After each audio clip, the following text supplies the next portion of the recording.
The Secret Doctrine by Elena Petrovna Blavatsky, a facsimile of the original edition of 1888, printed by the Cunningham Press, Alhambra, California. Part 2. The Evolution of Symbolism in its approximate order, with explanatory sections. Section 11.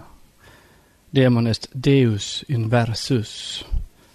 This symbological sentence, in its many-sided forms, is certainly most dangerous and iconoclastic in the face of all the dualistic later religions, or rather theologies, and especially so in the light of Christianity.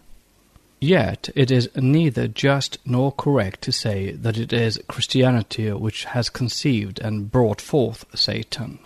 As an, quote, adversary, unquote, the opposing power required by the equilibrium and harmony of things in nature, like shadow to throw off still brighter the light, like night to bring into greater relief the day, and like cold to make one appreciate the more the comfort of heat, Satan has ever existed.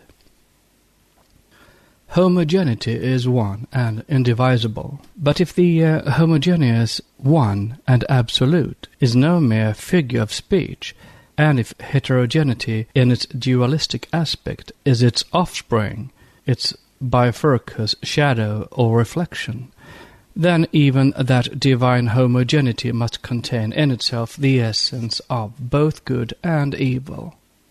If, quote, God, unquote, is absolute, infinite, and the universal root of all, and everything in nature and its universe, whence comes evil, or the evil, if not from the same golden womb of the absolute? Thus we are forced either to accept the emanation of good and evil, of agathodaimon and kakodaimon as offshoots from the same trunk of the tree of being, or to resign ourselves to the absurdity of believing in two eternal absolutes. Having to trace the origin of the idea to the very beginnings of human mind, it is but just, meanwhile, to give his due even to the proverbial devil. Antiquity knew of no isolated, thoroughly and absolutely bad god of evil. Pagan thought represented good and evil as twin brothers, born from the same mother, nature. So soon as that thought ceased to be archaic, wisdom too became philosophy. In the beginning the symbols of good and evil were mere abstractions, light and darkness. Then their types became chosen among the most natural and ever-recurrent periodical cosmic phenomena, the day and the night, or the sun and moon. Then the hosts of the solar and lunar deities were made to represent them, and the dragon of darkness was contrasted with the dragon of light. See stanzas 5 and 7 of Book 1. The host of Satan is the son of God, no less than the host of the B'ni Alchim, these children of God coming to present themselves before the Lord, their Father. See Job 2. The sons of God became the fallen angels only after perceiving that the daughters of men were fair. Genesis chapter 6.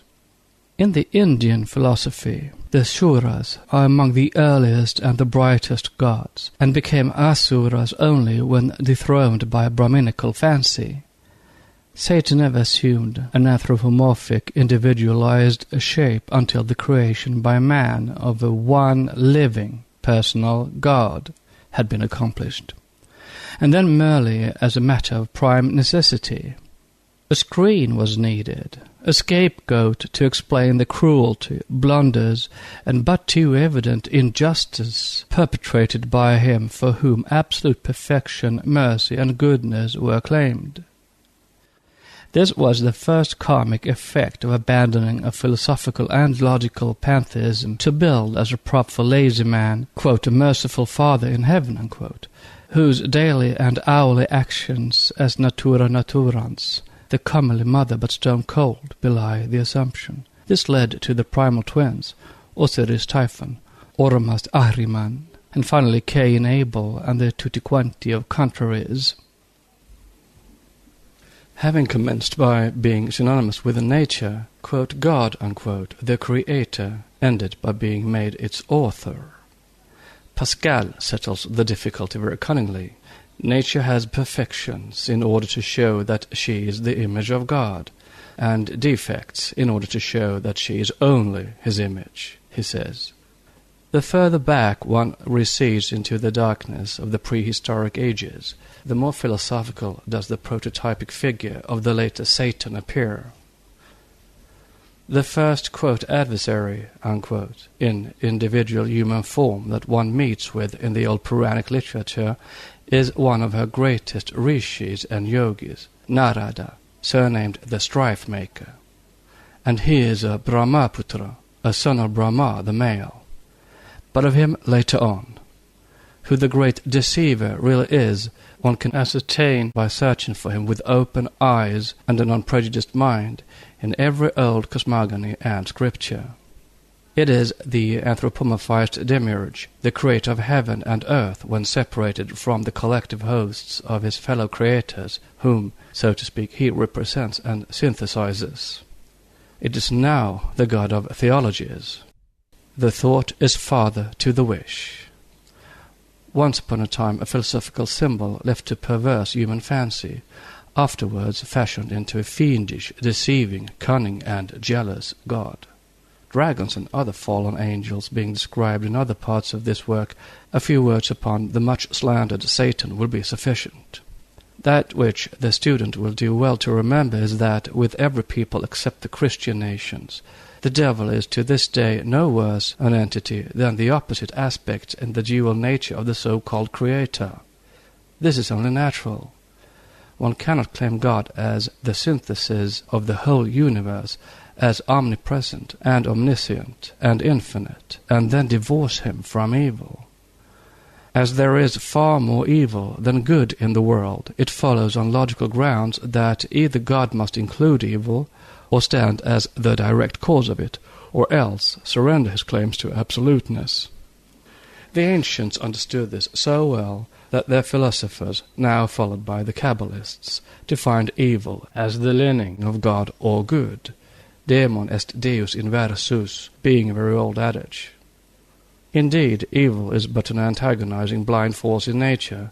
It is reaction, opposition, and contrast.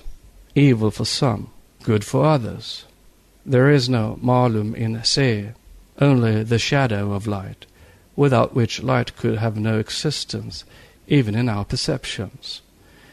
If evil disappeared, good would disappear along with it from earth.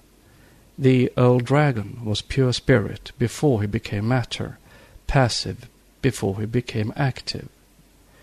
In the Syro-Chaldean magic, both Ophis and Ophiomorphos are joined in the zodiac at the sign of the androgyne Virgo Scorpio.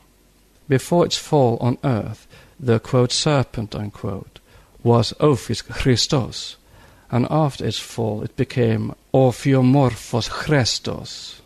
Everywhere the speculations of the Kabbalists treat of evil as a force, which is antagonistic, but at the same time essential to good, as giving it vitality and existence, which it could never have otherwise.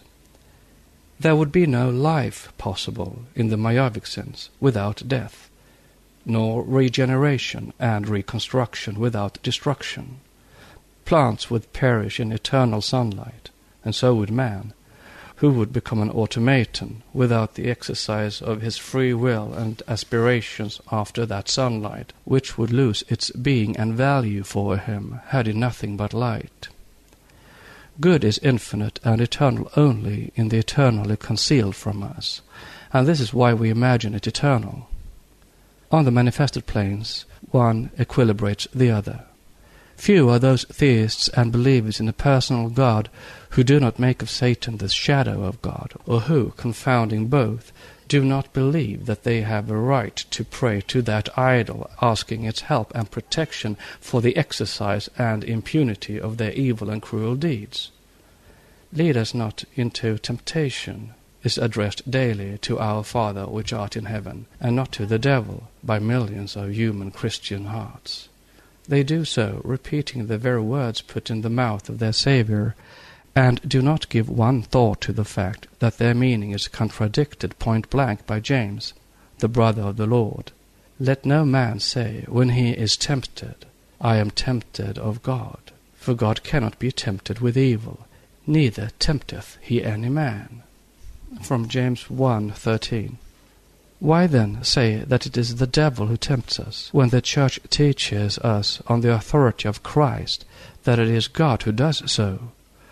Open any pious volume in which the word temptation is defined in its theological sense, and forthwith you find two definitions. 1. Those afflictions and troubles whereby God tries his people. 2. Those means and enticements which the devil makes use of to ensnare and allure mankind.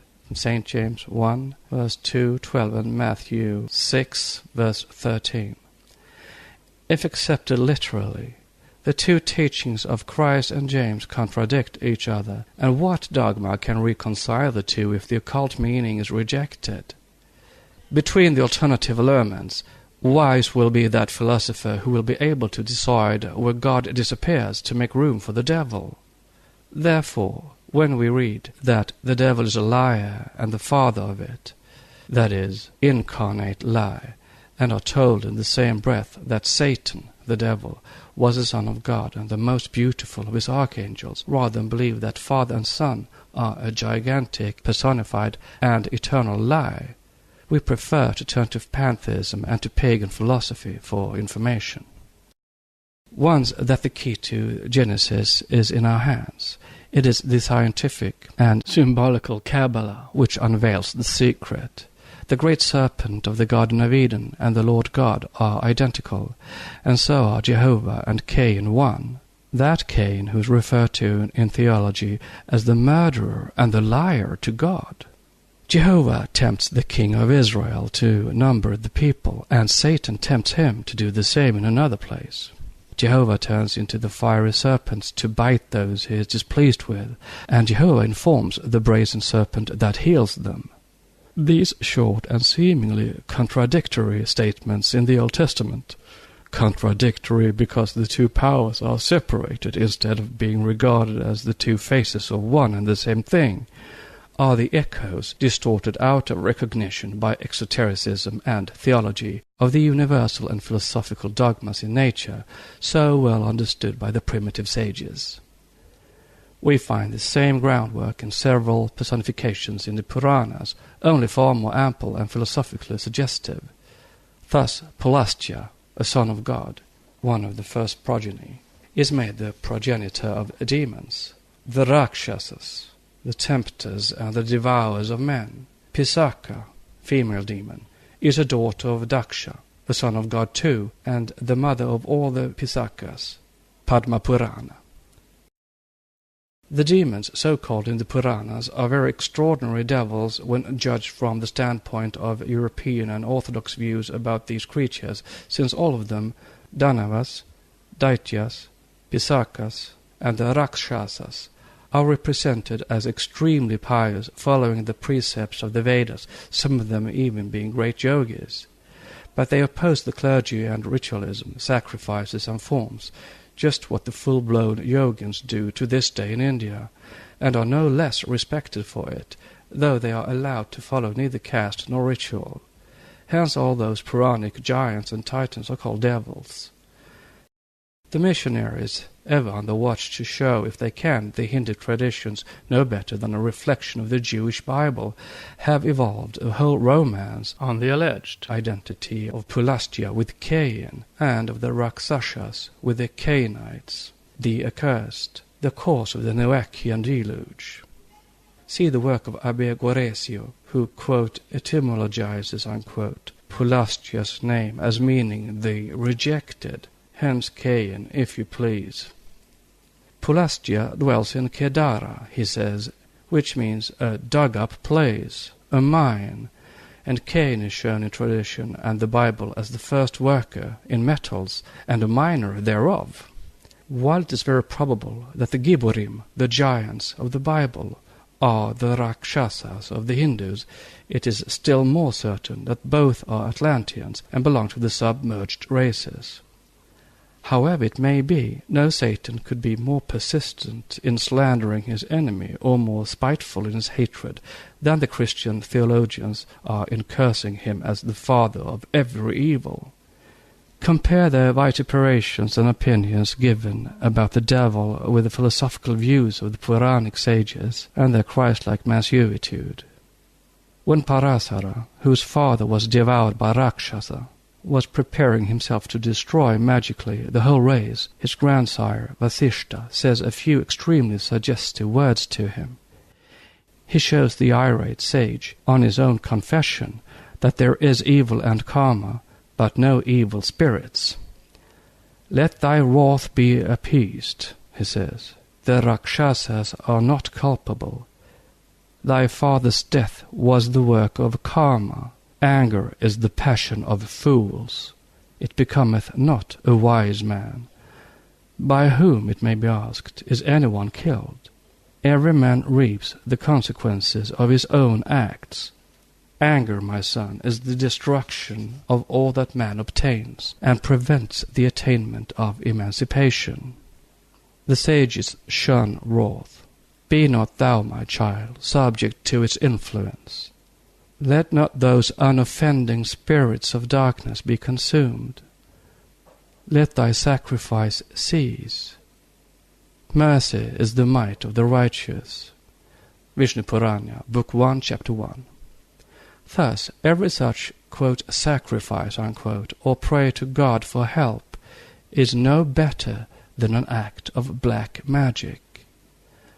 That which Parasara prayed for was the destruction of the spirits of darkness for his personal revenge. He is called a pagan, and the Christians have doomed him as such to eternal hell. Yet, in what respect is the prayer of sovereigns and generals who pray before every battle for the destruction of their enemy any better? Such a prayer is, in every case, black magic of the worst kind, concealed like a demon Mr. Hyde under a sanctimonious Dr. Jekyll. In human nature, evil denotes only the polarity of matter and spirit, a struggle for life between the two manifested principles in space and time, which principles are one per se, inasmuch they are rooted in the absolute. In cosmos, the equilibrium must be preserved. The operations of the two contraries produce harmony, like the centripetal and centrifugal forces, which are necessary to each other, mutually interdependent, in order that both should live. If one is arrested, the action of the other will become immediately self-destructive. Since the personification called Satan has been amply analyzed from its triple aspect in the Old Testament Christian theology and the ancient Gentile attitude of thought, those who would learn more of it refer to Volume 2 of Isis Unveiled, Chapter 10. See also several sections in Book 2, Part 2 of this work. The present subject is touched upon and fresh explanations attempted for a very good reason. Before we can approach the evolution of physical and divine man, we have first to master the idea of cyclic evolution, to acquaint ourselves with the philosophies and beliefs of the four races which preceded our present race, to learn what were the ideas of those titans and giants verily, mentally as well as physically. The whole of antiquity was imbued with that philosophy which teaches the involution of spirit into matter, the progressive downward cyclic descent, or active self-conscious evolution. The Alexandrian Gnostics have sufficiently divulged the secret of initiations, and their records are full of, quote, the sliding down of aeons, unquote, in their double qualification of angelic beings and periods, the one the natural evolution of the other. On the other hand, Oriental traditions on both sides of the black water, the oceans that separate the two Easts, are as full of allegories about the downfall of Pleroma, of that of the gods and devas. One and all, they allegorized and explained the fall as the desire to learn and acquire knowledge, to know. This is the natural sequence of mental evolution, the spiritual becoming transmuted into the material or physical. The same law of descent into materiality and reascent into spirituality asserted itself during the Christian era, the reaction having stopped only just now in our own special sub-race. That which, perhaps 10 millenniums ago, was allegorized in Pimander in a triune character of interpretation, meant as a record of an astronomical, anthropological, and even alchemical fact. Namely, the allegory of the 7 rectors breaking through the 7 circles of fire was dwarfed into one material and anthropomorphic interpretation, the rebellion and fall of the angels. The multivocal, profoundly philosophical narrative, under its poetical form of the marriage of heaven with earth, the love of nature for divine form, and the heavenly man enraptured with his own beauty mirrored in nature, that is, spirit attracted into matter, has now become, under theological handling, the 7 rectors disobeying Jehovah, self-admiration generating satanic pride, followed by their fall, Jehovah permitting no worship to be lost save upon himself, unquote. In short, the beautiful planet angels, the glorious cyclic aeons of the ancients, became henceforward synthesized in their most orthodox shape in Samael, the chief of the demons in the Talmud. Quote, that great serpent with 12 wings that draws down after himself in his fall the solar system or the Titans, unquote. But Shkemal, the alter ego and the Sabaean type of Samael, meant, in its philosophical and esoteric aspect, the quote, year, unquote, in its astrological evil aspect, its 12 months, or wings, of unavoidable evils in nature, and in esoteric theogony, see Trollson in Nabatean Agriculture, Volume 2, page 217, both Shkemal and Samael represented a particular divinity. With the Kabbalists, they are the spirit of the earth, the personal god that governs it, identical de facto with Jehovah. For the Talmudists admit themselves that Samael is a god name of one of the 7 Elohim. The Kabbalists, moreover, show the two, Shkemal and Samael, as a symbolical form of Saturn, Kronos, the 12 wings standing for the 12 months, and the symbol in its collectivity representing a racial cycle. Jehovah and Saturn are also glyphically identical. This leads, in its turn, to a very curious deduction from a Roman Catholic dogma. Many renowned writers belonging to the Latin Church admit that a difference exists and should be made between the Uranian Titans, the antediluvian giants, also Titans, and those post-diluvian giants in whom they, the Roman Catholics, will see the descendants of the mythical Ham. In clear words, there is a difference to be made between the cosmic, primordial opposing forces guided by cyclic law, the Atlantean human giants, and the post-diluvian greater depths, whether of the right or the left hand. At the same time, they show that Michael, quote, the generalissimus of the fighting celestial host, the bodyguard of Jehovah, unquote, as it would seem, C. de Merville, is also a Titan, only with the adjective of divine before the cognomen. Thus those, quote, Uranides, unquote, who are called everywhere divine Titans, and who, having rebelled against Kronos, Saturn, and therefore also shown to be the enemies of Samael, an Elohim, also and synonymous with Jehovah in his collectivity, are identical with Michael and his host. In short, the roles are reversed, all the combatants are confused, and no student is able to distinguish clearly which is which. Esoteric explanation may, however, bring some order into this confusion, in which Jehovah becomes Saturn, and Michael and his army, Satan and the rebellious angels, owing to the indiscreet endeavors of the 2 faithful zealots to see in every pagan god a devil. The true meaning is far more philosophical, and the legend of the first fall of the angels assumes a scientific coloring when correctly understood. Kronos stands for endless, hence immovable duration, without beginning, without an end, beyond divided time and beyond space.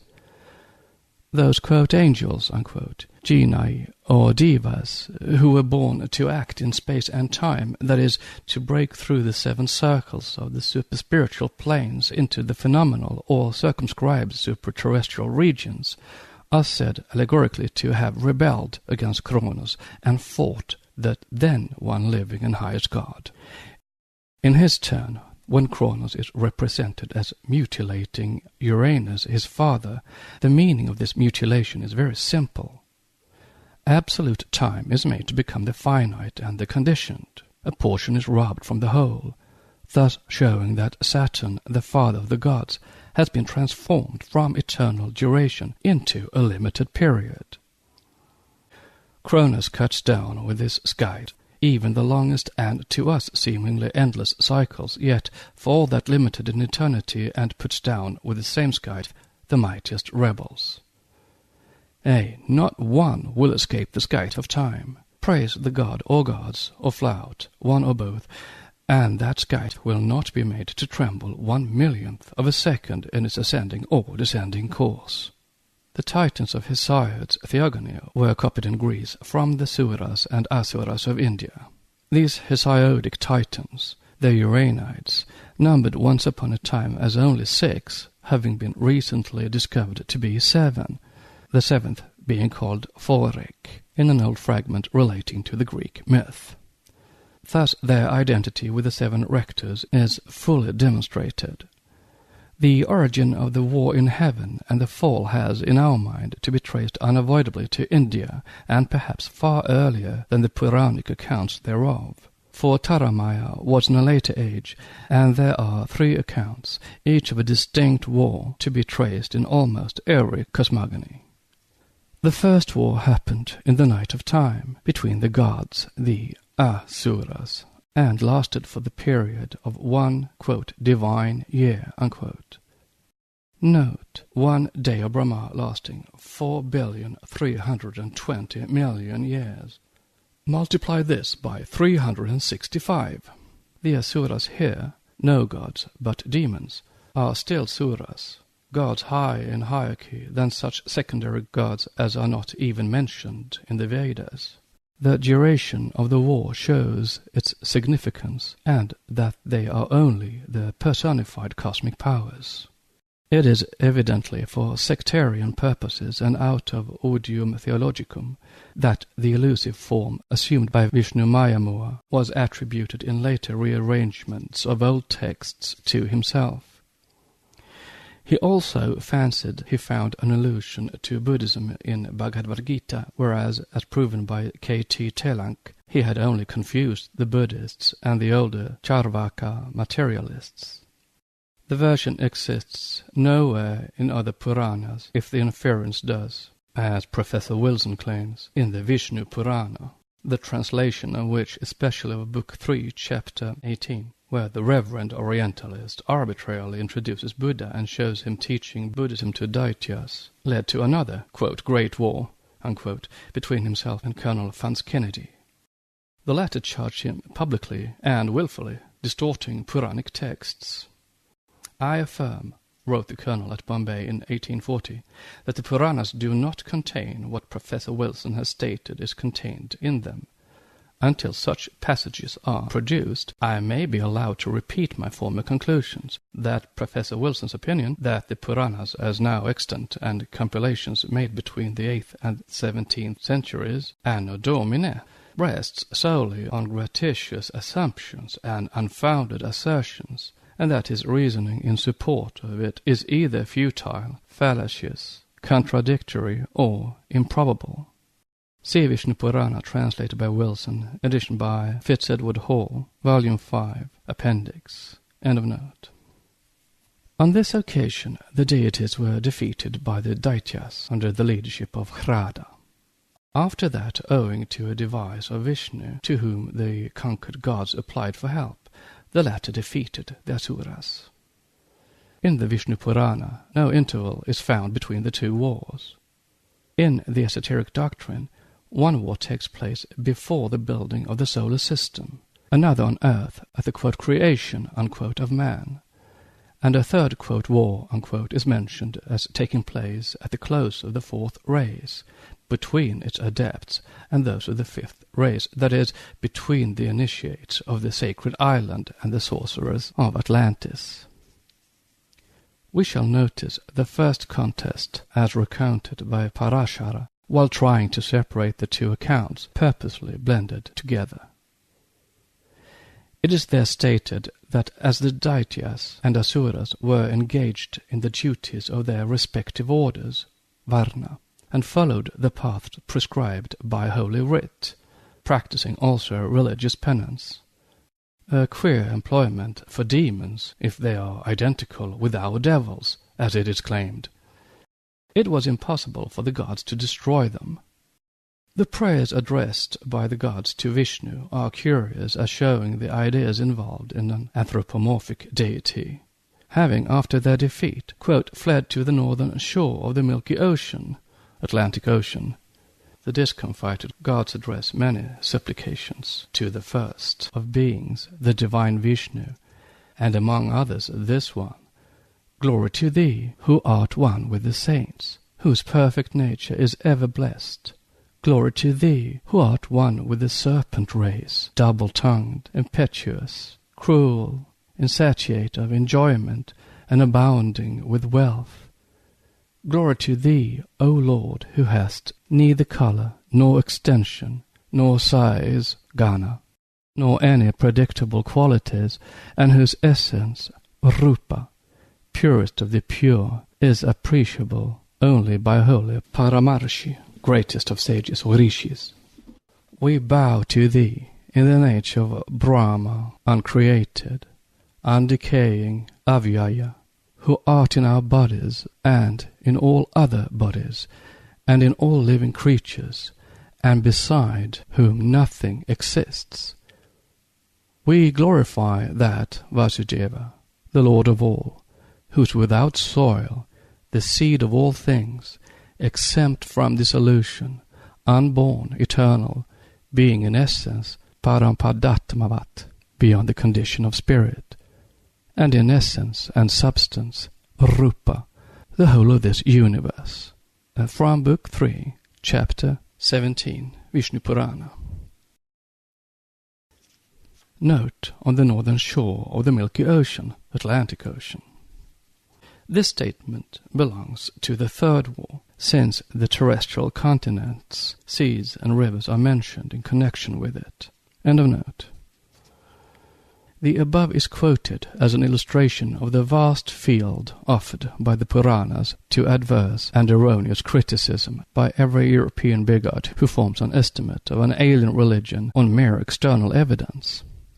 Any man accustomed to subject what he reads to thoughtful analysis will see at a glance the incongruity of addressing the accepted unknowable, the formless, and attributeless absolute, such as the Vedantians define Brahma as being, quote, one with the serpent race, double-tongued, cruel, and insatiable, unquote, thus associating the abstract with the concrete, and bestowing adjectives on that which is freed from any limitations and conditionless. Even Dr. Wilson, who, after living surrounded by Brahmins and Pundits in India for so many years, ought to have known better. Even that scholar lost no opportunity to criticize the Hindu scriptures on this account. Thus he exclaims, note, in Book 1, Chapter 17, narrating the story of Prahlada, the son of Hiranyakasipu, the Puranic Satan, the great enemy of Vishnu, and the king of the three worlds, in whose heart Vishnu entered. End of note. Quote, the Puranas constantly teach incompatible doctrines. According to this passage, the Supreme Being is not the inert cause of creation only, but exercises the functions of an active providence. The commentator quotes a text of the Veda in support of this view. Universal soul entering into men governs their conduct. Incongruities, however, are as frequent in the Vedas as in the Puranas, unquote. Less frequent in sober truth than in the Mosaic Bible. But prejudice is great in the hearts of our Orientalists, especially in those of reverend scholars. Universal soul is not the inert cause of creation, or para, Brahma, but simply that which we call the sixth principle of intellectual cosmos on the manifested plane of being. It is Mahat, or Mahabuddhi, the great soul, the vehicle of spirit, the first primeval reflection of the formless cause, and that which is even beyond spirit. So much for Professor Wilson's uncalled for fling. As for the apparently incongruous appeal to Vishnu by the defeated gods, the explanation is there, in the text of Vishnu Purana, if Orientalists would only notice it.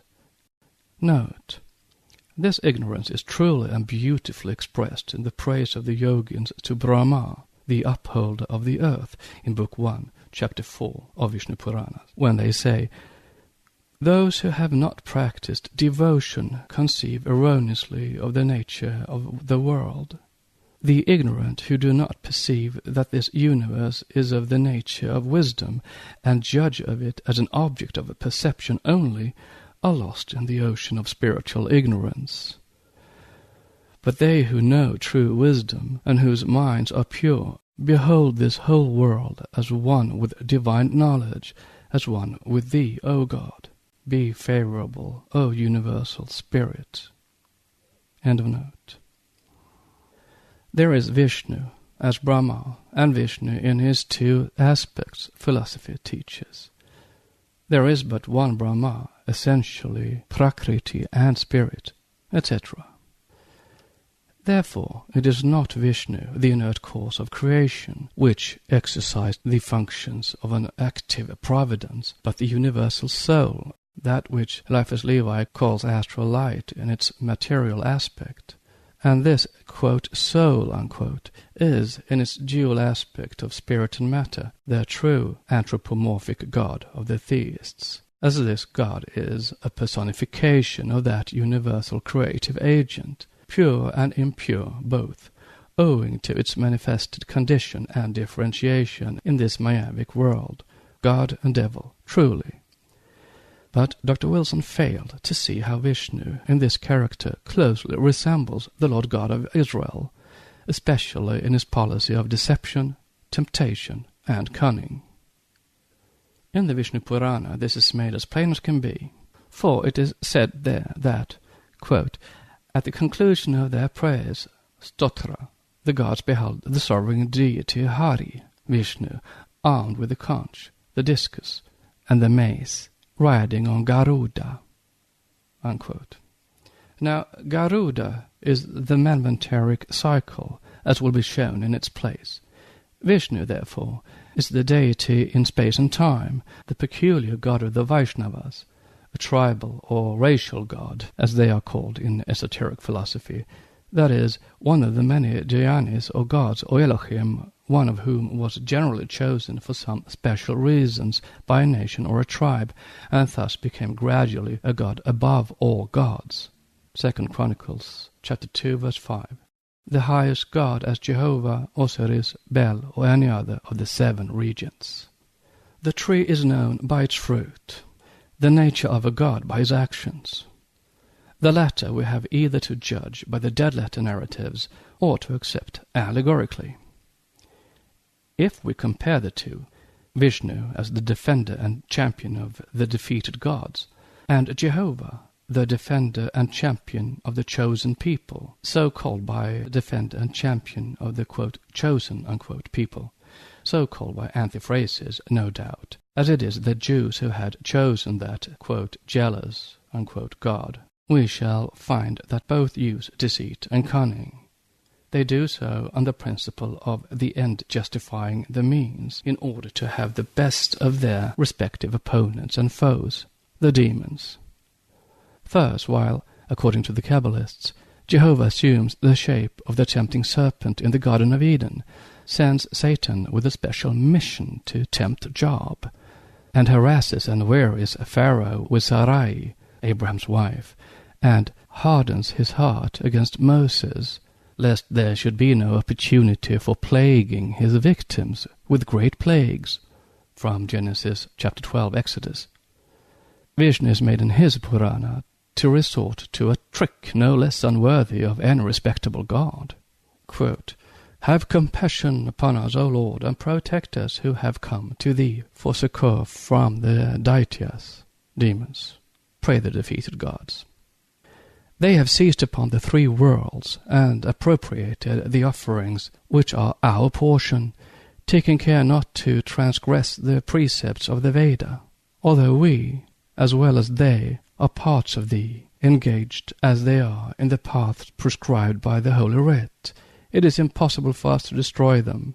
Do thou, whose wisdom is immeasurable, Amayatman, instruct us in some device by which we may be able to exterminate the enemies of the gods." Unquote. Note on "we as well as they are parts of thee." Quote, "There was a day when the sons of God came before the Lord, and Satan came with his brothers also before the Lord." Unquote. From Job chapter 2, the Abyss, Ethiopic text. End of note. Quote, "When the mighty Vishnu heard their request, he emitted from his body an illusory form, Mayama, the deluder by illusion, which he gave to the gods, and thus spake, This Mayama shall wholly beguile the Daityas, so that being led astray from the path of the Vedas, they may not be put to death. Go then and fear not. Let this delusive vision precede you. It shall this day be of great service unto you, O gods." After this, the great delusion, Mayama, descending to earth, beheld the Daityas engaged in ascetic penances, and approaching them in the semblance of a Digambara, naked mendicant, with his head shaven, he thus addressed them in gentle accents, "O lords of the Daita race, wherefore is it that you practice these acts of penances?" Finally, the Daityas were seduced by the wily talk of Mahamua, as Eve was seduced by the advice of the serpent. They became apostasies to the Vedas. As Dr. Muir translates the passage, quote, "The great deceiver practicing illusion next beguiled other Daityas by means of many other sorts of heresy. In a very short time, these Asuras, Daityas, deluded by the deceiver, who was Vishnu, abandoned the entire system founded on the ordinances of the triple Veda. Some reviled the Vedas, others the gods, others the ceremonial of sacrifice, and others the Brahmans. This, they exclaimed, is a doctrine which will not bear discussion. The slaughter of animals in sacrifice is not conducive to religious merit. To say that oblations of butter consumed in the fire produce any future reward is the assertion of a child. If it be a fact that a beast slain in sacrifice is exalted to heaven, why does not the worshipper slaughter his own father?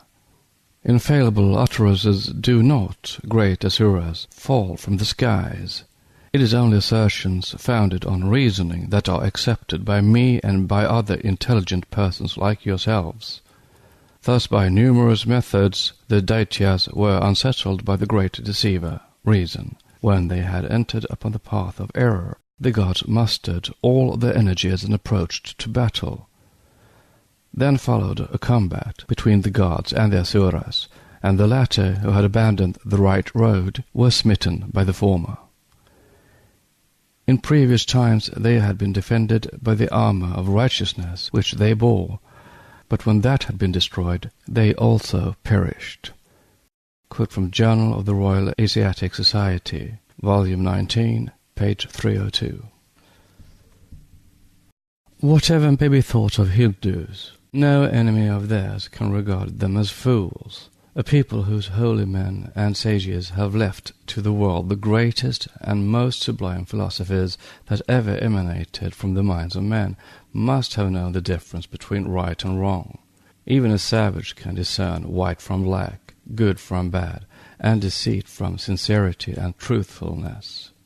Those who had narrated this event in the biography of their god must have seen that in this case it was that god who was the arch-deceiver, and the Daityas who never transgressed the precepts of the Vedas, who had the sunny side in the transaction, and who were the true gods.